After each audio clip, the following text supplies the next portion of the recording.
everybody, welcome to the Waldock Way. I'm Jessica, and today's video is going to be a look inside our bedtime basket. So our bedtime basket was actually kind of a funny start. We had things like Bedtime Math and Goodnight Story for Rebel Girl throughout our morning basket at different times of the year.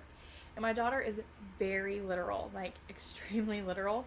And she said, "Mom, these should not be in a morning basket. These should be in a bedtime basket. They're bedtime stories. We should be reading them at bedtime." And she kept on every time we would do it. I'm like, "Mom, we should be doing this at bedtime, not in the morning." So finally I thought, morning basket has revolutionized our start of our day so much. Maybe she's onto something. Maybe a bedtime basket would revolutionize how we ended our day. So we've been doing this for about 4 or 5 months now. At least we've been doing it about 8 months, but we've been doing this specific kind of like setup that I have right now for 4 to 5 months, and it's working really, really well for us. So I wanted to share it with you. Now, unlike my morning basket, there's only a few things that change. For the most part, this stays the same. It doesn't really change a whole lot. And so what I show you will probably be the way it is for 6 months more. And the basket is just a like cloth brown basket. I got it from Michael's when they were 50% off, and I think it was like $7.99 is what I paid for it. I actually have two because it sits on my dresser. So I have one for her bedtime basket, and then I have one for my mom basket, which I will share with you in just a few days. So inside the bedtime basket, the first thing that I have is our Goodnight, I don't know if that's going to focus for you guys, our Goodnight oils. So it's just a roll-on. So we do that at the very beginning of our bedtime basket to kind of, start winding down. And then the first thing we do is always her read aloud. So she right now is reading through the Tales of Decawoo Drive series. So this is the first one. You can see she's almost done with it.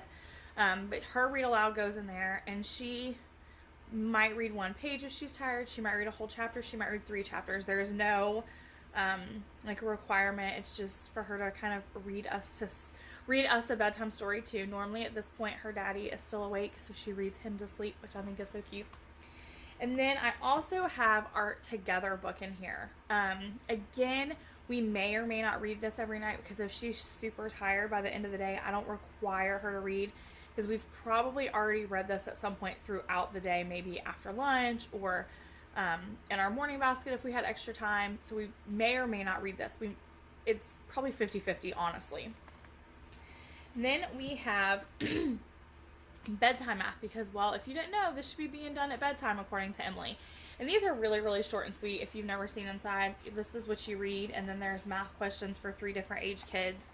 I only do I think it's the wee ones, the youngest ones with her at night. Yeah, the wee ones, because she is tired. And it's normally been a long day, and I don't want her to be frustrated. I like that she's starting to love and enjoy math. So I like that they're a little bit easy for her. So right now we're only doing the wee ones at nighttime. Then the next thing I have, sticking with her very literal theme, is the Berenstain Bears Bedtime Devotional. Now this is 90 devotions, so we'll probably just keep repeating this because they're really short and sweet, but they're adorable at the same time. So there is a Bible verse, and then you have like the summarization of the Bible verse, and then a way to apply it to your life, and a prayer. And every one is only 1 page, so that's a very short and sweet thing as well.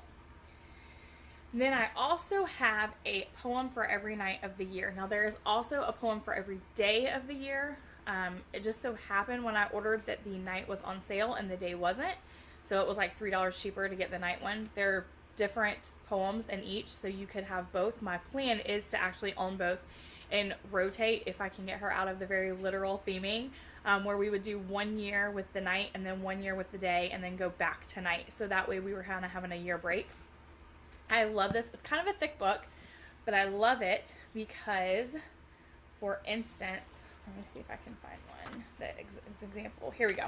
So for instance, on July 4th, you can see that this is like an American, because it would be the 4th of July for America. So there's a synopsis, or like a little paragraph here about the poem and about the poet and about 4th of July in America, in case you're not in America, and then you have your poem. And every day is like that. Every day kind of has a little bit of history, a little bit about the poet, and then the poem. So I really, really like that. Then we also have the Goodnight Stories for Rebel Girls, in case you haven't seen inside this. It is short and sweet as well. You have a really pretty picture and then just one page about each female. We actually have the first one and the second one, so we'll just be doing these for a while, and we'll probably circle back around because that would be 200 people. So we just circle back around and do them again. But I love them. We have both learned a ton about just women in here, which has been awesome. Then I have the Breathe Like a Bear. This book is just so pretty.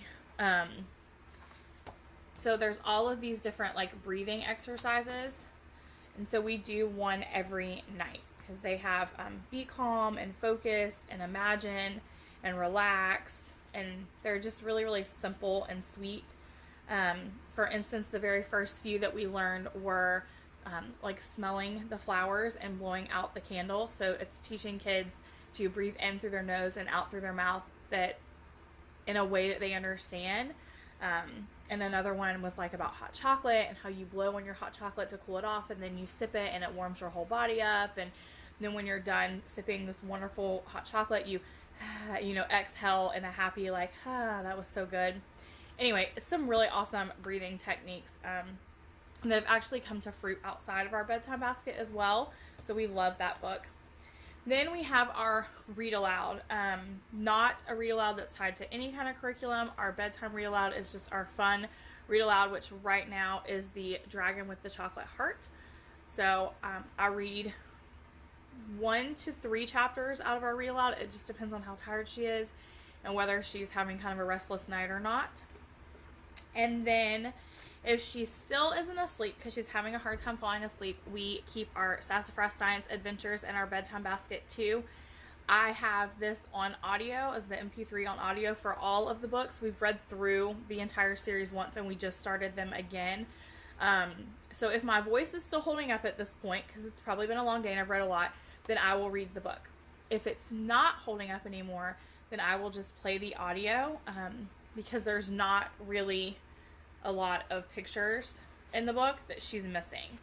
So the audio for this is very acceptable. And then I just pause it wherever we stop at, wherever she falls asleep at, because she pretty much falls asleep listening to this most nights.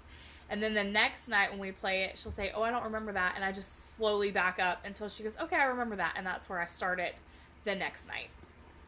So that's it. That is our Bedtime Basket. It's short, it's sweet, normally less than 30 minutes. Other than maybe listening to Sassafras, sometimes she can listen to that for about 20 minutes alone before falling asleep. But it's pretty simple. We start out doing our oil, and then she reads aloud to her daddy for a little bit. We might read together. We do our bedtime math. We do our devotion, which is short and sweet, our poem of the day, our goodnight story for Rebel Girl, which is short and sweet, our breath for the day, a read aloud, and then Sassafras Science. That's it. That is what is in our Bedtime Basket. That's what's working for us right now. And then I would like to know, do you do a bedtime basket or a more unconventional basket, unlike morning basket, which we love, but do you do a basket at a different time of day? Do you have something that works better for your family? Because I'm really open to hearing about that now. Maybe I'll have a basket for, lunch too. Who knows? Anyway, right now this is working wonders for us. So if you have a basket that's a little more unconventional, I would love to hear about it. So leave that down in the comments below for me. And stay tuned because I will be sharing my mom basket, which I also do at night, in, I believe, 2 days. You should see it in 2 days from now.